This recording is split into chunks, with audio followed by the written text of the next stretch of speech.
Hey. What a beautiful day it is to be a child of God. And who didn't know that? I'm so happy that I'm a child of God. You know, every time I do something, the Holy Spirit convicts me. He be like, no, you can't. You got to go back and you got to fix that, right? That's what the Holy Spirit does. He's here to reprove us. He's here to correct us. He's here to guide us. He's here to perfect us. So when Jesus comes back to get his church, we'll be ready. The issue is that a lot of people don't listen to the Holy Spirit. Y'all know y'all hearing that voice tell y'all don't do this and do this and go back and apologize. So last night, my baby got sick, so I took him to urgent care. I'm trying to go to urgent care because I'm not trying to spend all this money at the hospital, right? We got deductibles, we got co-insurance, and I don't got it. So if we go to urgent care, we're gonna pay our little copay and we're gonna get a bill, right? They acted a fool. And guess what? I acted out too. Now, I did not do what I would have did back in the day, which is hop over that counter. Okay? I may have said some choice words, but I didn't curse or anything like that. I just argued back, right? And I don't feel like that's appropriate. But, you know, that's the conviction that I received from the Holy Spirit, which was call, tell the manager what happened, also apologize for your part. Even though it may not be as bad as what people think, but apologize for you and your son's actions because it could have got crazy, but it didn't. But God. So we goes to the hospital, y'all.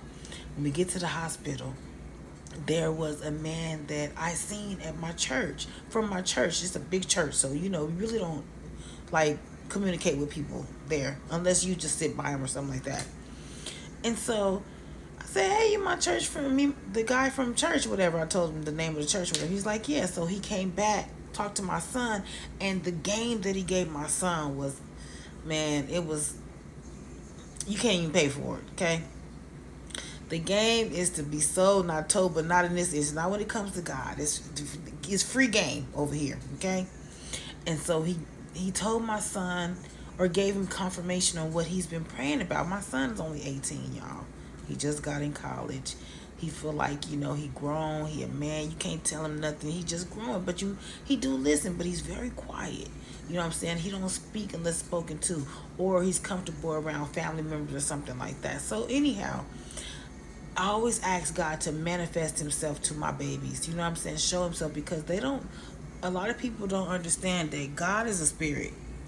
And if he can't get to you by him talking to you, then he will send somebody or show you something through a sermon or his word. His word is alive. It speaks to you. So anyway, long story short, he told, one of the things that I got from it is he told my son that everybody has one decision and a lot of choices. You have a decision to either follow God or a decision to follow Satan, because you can't do both. And he also said that the choices that we make are the choices from the decision. They go along with the decision that you make.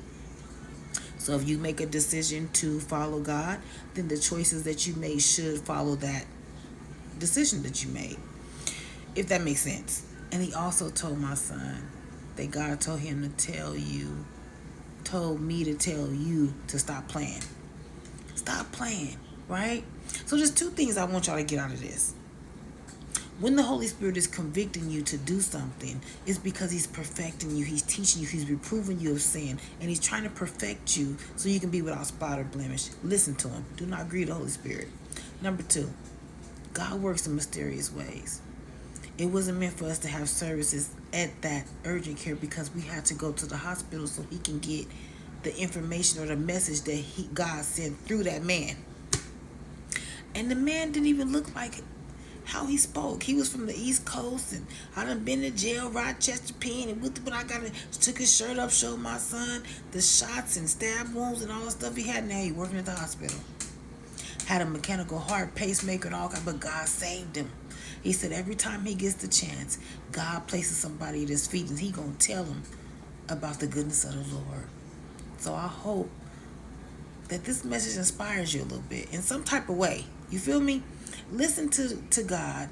He works in mysterious ways. He works through people, through his word, through things. That's what he do. He's a spirit. He uses vessels. I hope you be a willing vessel for God.